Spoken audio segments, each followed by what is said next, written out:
The smartphone fell heavy in my hand, a cold piece of glass and metal that seemed to vibrate with the weight of the words on the screen. I was sitting in my brand-new kitchen in Monterey, California. The granite countertops were cool beneath my palms, and the smell of expensive Kenyan coffee wafted through the air. It was supposed to be a morning of celebration. The first morning in my new retirement villa, a place that cost me nearly $3 million and a lifetime of sweat. Then the buzz. I saw the name Claire on the screen, and a small smile touched my lips. My daughter, my only child. I thought she was finally texting me to confirm the Christmas dinner plans I'd sent her 3 days ago. But as I read the message, the sunlight streaming through the floor-to-ceiling windows suddenly felt like a mockery. "We want to spend Christmas quietly with Julian's parents this year," the message read. "No big fuss. Just them. Enjoy your holiday, Dad." I read it once, then twice. The words hit me with the force of a physical blow to the chest. Enjoy your holiday. After 30 years. 30 goddamn years of being her safety net, her bank account, and her emotional punching bag. I looked out at the landscape garden I had meticulously planned, and for a moment, the world turned gray. My mind raced back through the decades. I remember the day I drove her to the university. She had changed her major 3 times in the first 2 years. "Dad, I really think environmental psychology is my calling," she had said with that manipulative little tilt of her head. Then it was communications. Then it was luxury brand management. I paid every tuition bill, every housing cost, and every emergency credit card debt without a single word of complaint. $60,000 a year, and I did it gladly because I thought I was building a future for us. Then came the wedding. Julian was a nice enough guy on the surface, but his family had the financial depth of a sidewalk puddle. They contributed their blessing and a fruit tray. I contributed $45,000 for a once-in-a-lifetime day. I watched her dance in a dress that cost more than my first 3 cars combined, smiling because I thought I was finally buying my way into her heart. Even last year, when they said they found the perfect home, I handed over $80,000 for the down payment. "The neighborhood is amazing for when we have kids, Daddy," she whispered. The kids never came, but the payments to me never stopped. Every phone call for 3 decades had started the same way. "Dad, I hate to ask, but..." She never hated it enough to stop asking. Car repairs, designer handbags, investment opportunities that went nowhere. I was a bank account with a heartbeat. Sit quietly with the in-laws. I knew what that meant. It meant I wasn't flashy enough for their current social circle. It meant they had what they wanted from me for the year, and I was no longer a required guest. But this time, something inside me didn't just hurt. It snapped. It was a cold, crystalline feeling of clarity. I had spent enough years being taken for granted. If they wanted a quiet Christmas without me, I would give them exactly that. But I wouldn't be sitting alone. I pulled up my contacts and scrolled to my brother, Robert. He was the only one who had ever called me out on my enabling behavior. He'd told me for years that I was raising a monster. I called him, and he picked up on the second ring. "Arthur, I was just about to call you. What's the word on Christmas at Claire's?" "Change of plans, Robert," I said, my voice steadier than I expected. "Claire wants to sit quietly with the in-laws, so I'm hosting. I want you and Sarah at the villa on the 23rd. We're doing Christmas, right?" There was a long silence on the other end. "She blew you off again, didn't she? After everything you just did for their house." "It doesn't matter anymore, Robert. Will you call Mark and Janet? And tell the Hendersons they're invited too. I'm hiring a private chef. We're opening the good wine." "Hell yes," Robert barked. "It's about time you stopped being an ATM and started being a man. We'll be there." Over the next 48 hours, I transformed my villa into a fortress of celebration. I called Thomas Richardson, my former business partner from the tech firm. We had made millions together in the early 2000s, and he was one of the few people who knew that my retirement was actually a result of incredibly shrewd cryptocurrency moves and tech startup investments that had paid off tenfold. "Arthur, I thought you were tied up with family," Thomas said when I reached him. "I'm free, Thomas. More free than I've been in 30 years. Come to the villa." Bring Linda. Let's celebrate like we used to. I spent the next day with a yellow legal pad, planning a menu that would make a five-star hotel blush. Prime rib from the best butcher in the state, roasted root vegetables with honey glaze, a Caesar salad made from scratch, and a tiramisu that I knew my friend Patricia would die for. I went down to my wine cellar, a room Claire didn't even know existed, and pulled out the 2015 Cabernet I had been saving for her wedding anniversary. Well, she wouldn't be tasting it now. By the evening of the 23rd, the villa was alive. The outdoor heaters were humming on the patio. The salt air from the Pacific was mingling with the smell of wood smoke from the fireplace, and the house was filled with the sound of baccarat crystal clinking. These were people who knew me. They knew the work I'd put in. They didn't see a bank account. They saw a man who had survived the corporate wars and come out on top. "Arthur, this place is magnificent," Patricia said, gesturing to the vaulted ceilings and the custom millwork. "Why haven't you shown us this before?" "I was waiting for the right moment," I said, sipping my wine. "I thought I was building a legacy for someone else." I realized recently that the legacy belongs to the people who are actually in the room. Patricia had been taking photos all night. She was a social media butterfly, always posting her life for her thousands of followers. "You mind if I post these, Arthur? You look so happy, and this house is architectural digest material." "Post away, Patricia," I said with a grin. "Let the world see."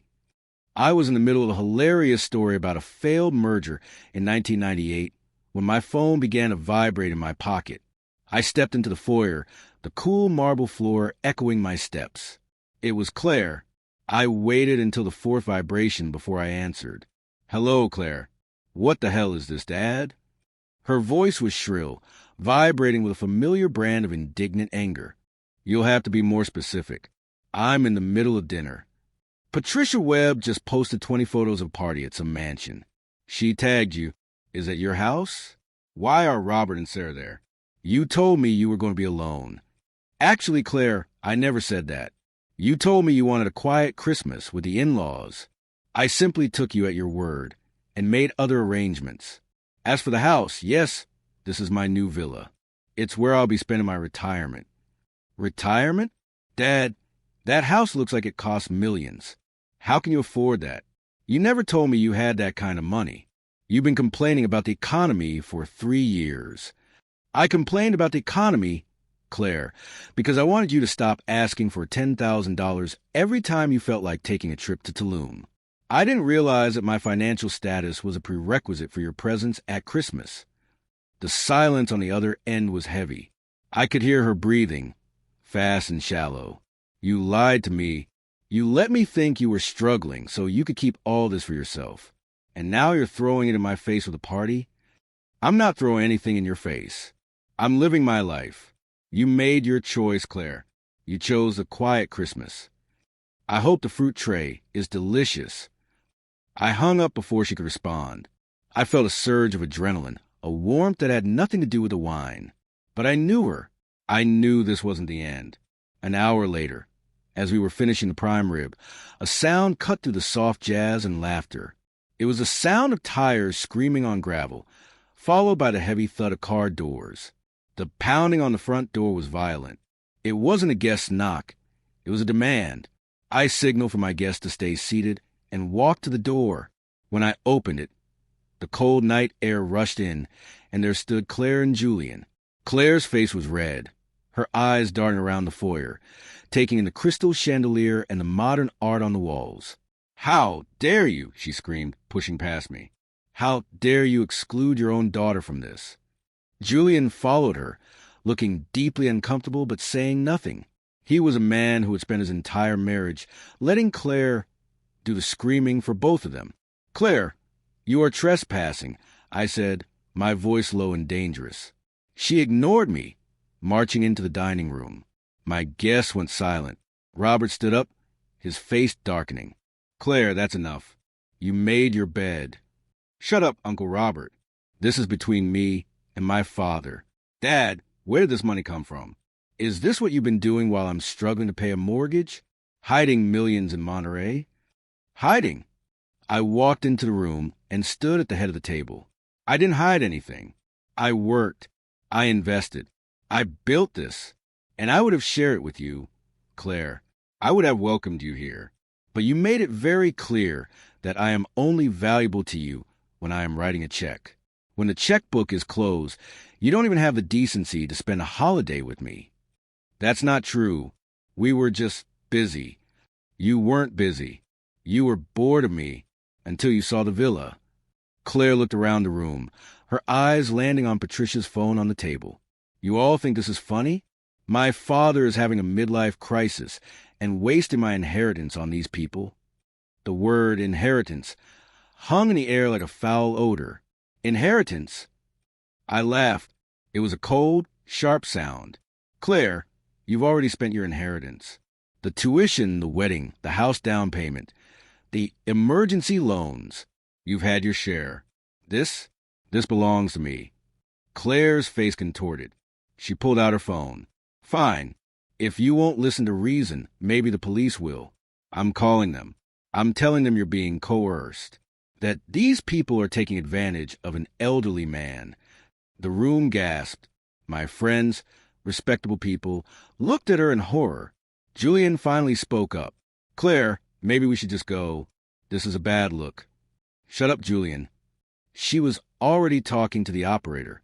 10 minutes later, the flashing blue and red lights of the Monterey PD reflected off the glass of my villa. 2 officers walked up the driveway.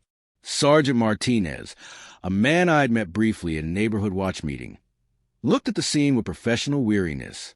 We had a report of a domestic disturbance and potential elder abuse. Martinez said.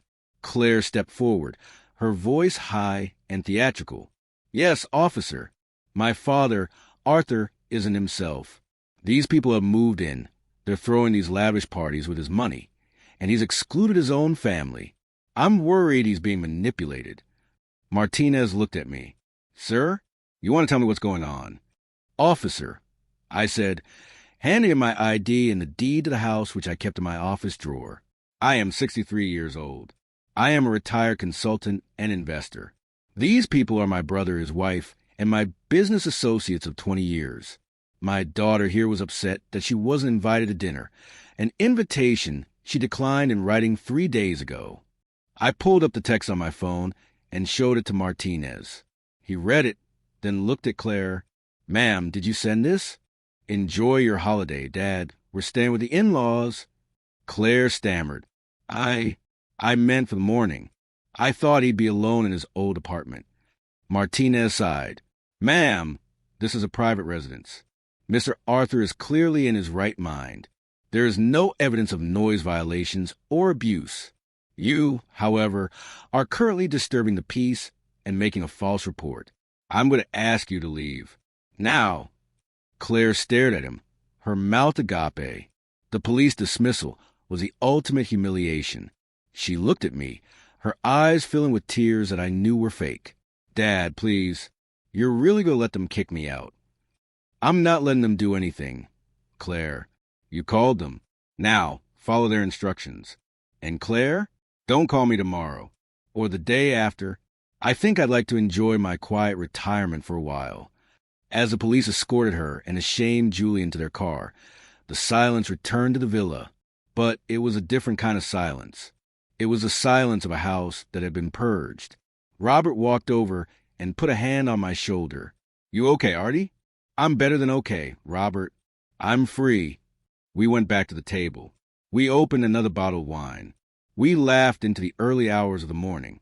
And as the sun began to rise over the Pacific on Christmas Eve, I realized that for the first time in 30 years, I didn't feel like a bank. I felt like a man. And that was the best gift I could have ever given myself. The dinner table in our Savannah home was usually a place of comfort, but tonight, the air felt thick enough to choke on. My son, Leo, who is 30 and still looks at the world like it owes him a living, was sitting across from me. He was stabbing at his roast beef like it had personally insulted him. My daughter, Nora, sat to my right. She's 28, a nurse, and the only one who seems to remember that I spent 40 years in construction business to keep them in designer clothes and private schools. The conversation had been drifting, as it often did, toward my ex-wife's new husband, Sterling. Sterling is 55, wears suits that cost more than my first truck, and manages a hedge fund that supposedly disrupts the market. To Leo, he was a god. You know, Dad, Leo said, dropping his fork with a clatter that made Nora flinch. I was talking to Sterling today. He's closing a $12 million deal on a waterfront development. It's incredible. He actually understands how to make money work. I chewed my food slowly, trying to keep my blood pressure from spiking. That's great, Leo. Construction is a different kind of business. It's about building things that last, not just moving numbers on a screen. Leo snorted, a sound of pure derision. Building things? Dad, you're a loser. You spent your life in the dirt. And for what? This house? That old Ford in the driveway? Sterling says you're a relic of a dead era. He's a winner. Honestly, I think I'm going to start calling him Father from now on. He's the one who's actually going to help me get my startup off the ground. The room went cold. I felt a stinging sensation in my chest. I looked at Nora, who was staring at her plate, her face pale. I looked at Leo, who was leaning back with a smug, arrogant grin, waiting for me to explode. But I didn't explode. I simply set my napkin down. Is that so, Leo? Sterling is the winner and I'm the loser? Exactly. It's just facts, Dad. Don't take it personally. Some people are just built for the top, and some are built to pour the foundation. I see, I said.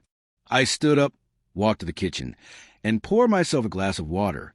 Well, if I'm such a loser, then my loser assets must be an embarrassment to you. I would want to hold you back with my outdated ways. Leo laughed. Whatever, man. I'm going over to Sterling's. They're having a cocktail party. Real winners only. He grabbed his keys and slammed the door. Nora stayed behind, her eyes red. Dad, I'm so sorry. He's been spending too much time with Mom and Sterling. They brainwash him. It's okay, Nora, I said, patting her hand. He made his choice. Now he gets to live with it. A week later, the winner found out exactly what life was like without the loser backing him up. Leo didn't know that for the last 5 years, I had been a silent partner in his entire existence. I owned the townhouse he lived in. I'd bought it under an LLC so he wouldn't feel beholden to me. I paid the insurance on his BMW. I even subsidized a startup he was so proud of by paying his lead developer's salary under guise of an angel investment. On Monday morning, I made 3 phone calls. The first was to the property management company. Terminate the lease agreement for the property on Drayton Street. I said, the occupant is a guest who has overstayed his welcome. Give him 72 hours to vacate. The second call was to the insurance company. Cancel the policy on the BMW 5 Series. Effective immediately. The third was to the developer for his startup. Mark, this is Elias. The funding for the project is officially cut. I'm sorry, but the investment is no longer viable. By Wednesday, the storm hit. I was sitting in my office at a construction firm, a firm that, contrary to Leo's belief, was actually worth about $15 million. When my phone began to blow up, it was Leo. I let it go to voicemail. Then it was my ex-wife, Victoria. I let that go, too. Finally, a text came through from Leo. Dad, the locks are changed on my house. My car was towed this morning for no insurance. What is going on? I replied, Sterling is a winner, Leo. Winners don't need help from losers. Ask your new father to handle it. An hour later, Victoria called again. This time I picked up. Roy, have you lost your mind? She shrieked. Leo, is on my doorstep with 3 suitcases. Sterling is furious. He's trying to host a charity gala, and Leo is making a scene in the foyer. Why is Sterling furious, Victoria? He's a billionaire, right? A real winner? Surely he can put Leo up in a penthouse, or buy him a new car. Why are you calling the loser construction worker for help? This isn't funny. You're being spiteful because of what he said at dinner. He's a kid, Roy. He's 30, Victoria. And if he thinks Sterling is his father, then Sterling can foot the bill for his life. I'm done. I've spent 40 years pouring foundations, so he could stand on top of them and spit on me. The foundation just got pulled. You're going to regret this, she hissed. Sterling is going to sue you for emotional distress. Sterling can try, I said, but tell him to check his own books first. I've been doing some digging into that waterfront development he's so proud of. That was the turning point. As a master builder, I knew every inspector, every city planner, and every supplier in Georgia. I'd heard rumors for months that Sterling's project was a house of cards. He was using substandard concrete and skipping environmental permits to save costs. I spent the next week working with Tom, my lawyer, and Ellen, my accountant. We didn't just protect my assets. We went on the offensive. If Sterling wanted to take my son from me, I was going to take his reputation. I found out that Sterling had been borrowing from a trust fund I had set up for Nora and Leo during the divorce. He had used a position as their stepfather to gain signatory access, promising them higher returns in his hedge fund. In reality, he was using their inheritance to cover his own margin calls. I felt a cold rage I hadn't felt in years. Using my daughter's future to save his own skin? That was the end of the line. I met Sterling in a high-end steakhouse downtown. He sat there in his $4,000 suit, looking at me like I was a smudge on his shoe. "Arthur," he said, not even looking up from his scotch, "I assume you're here to apologize and reinstate Leo's funding. It's embarrassing, really. A man of your age acting so petty." "I'm not here for Leo, Sterling," I said, sliding a folder across the table. He opened it, his smug expression slowly dissolving into a mask of pure terror. Inside were photos of the cracked foundation pilings at his waterfront site, along with a copy of the unauthorized transfers from my children's trust fund. "This is private business," Sterling stammered, his voice losing its polish. "Actually, the pilings are a matter of public safety. And the trust fund? That's a felony. I've already spoken to the SEC and the State Building Commission. They'll be at your office tomorrow morning." Sterling looked like he was going to vomit. "What do you want?" "I want the trust fund replenished, with interest within 24 hours. I want you to sign a document admitting you coerced Leo into making those statements about me. And I want you to tell Victoria that you're broke, because after the fines and the lawsuits hit, you will be." "You're destroying me," he whispered. "No," I said, standing up. "I'm just showing you what happens when you try to build an empire on someone else's sweat without paying the price." The fallout was spectacular. Within a month, Sterling's firm was under federal investigation. His investors fled, and Victoria filed for divorce the moment she realized the private jets were leased and the mansions were mortgaged to the hilt. Leo, however, was the one who suffered the most. He had moved into Sterling's guest house, only to be kicked out when the bank seized the property. He tried to call his new father for help, but Sterling wouldn't even take his calls. Sterling was too busy trying to avoid prison. One rainy Tuesday evening, there was a knock on my door. I opened it to find Leo. He was soaked, his expensive clothes stained, and he was holding a cardboard box. He looked at me, and for the first time in 10 years, I saw the son I used to know, the boy who used to help me carry my tool belt. "Dad," he whispered, I don't have anywhere to go. Sterling is gone. Mom is moving into a studio apartment. I lost a startup. Mark quit because the checks bounced. I stood in the doorway, the warm light of my loser house spilling out onto the porch. So, Sterling didn't save the day? The winner didn't take care of his son? Leo looked at his shoes. I was an idiot. A total, arrogant idiot. You built everything for us, and I wanted the flash. I didn't see the work. I stepped back and let him in. He sat at the kitchen table, the same table where he'd insulted me weeks before. I pushed a plate of sandwiches toward him. "I'm not giving you the car back, Leo," I said, "and I'm not paying your rent. The Drayton house is being sold." He nodded, a tear tracking through the dirt on his face. "I know. I deserve it. But," I continued, "I have a crew starting a new library project in the morning. We need someone to haul lumber and mix cement. It's minimum wage. It's 10-hour days. And if you're 1 minute late, you're fired." Leo looked up at me, hope flickering in his eyes. "You let me work for you?" "I'd let you work for yourself, Leo. It's time you learn the value of a father's sweat." Leo showed up the next morning at 5:30 a.m. He worked until his hands bled. He didn't complain. And as I watched him from the foreman's trailer, I realized that I hadn't just saved my assets or my reputation. I had saved my son. I might be a loser in the eyes of the Sterlings of the world, but as I sat in my quiet home that night with Nora and a now humble Leo, I knew the truth.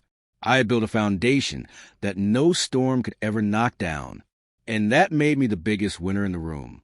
Some people think that love and family come with a price tag, but as these fathers proved, the real value of a man isn't in his bank account. It's in the respect he earns and the boundaries he keeps. If you enjoyed these stories of reclaimed dignity and hard-earned justice, make sure to like this video and subscribe to the channel for more stories that remind us all, never mistake a father's kindness for weakness. Share your thoughts on Arthur and Elias's choices in the comments below. Until next time, keep building your own foundation.